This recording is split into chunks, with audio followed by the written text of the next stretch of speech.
So in this video, we're going to highlight the Victor electronic mouse trap. So here's what the trap looks like out of the box. It has a little...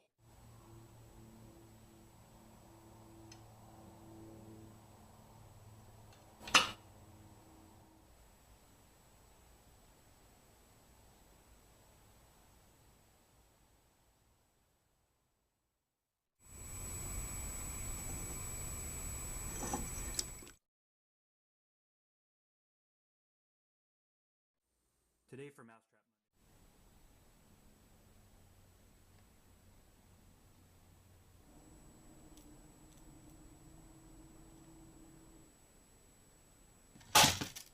Last night we set up the latest version of this 3D printed rat trap in the barn, and this out.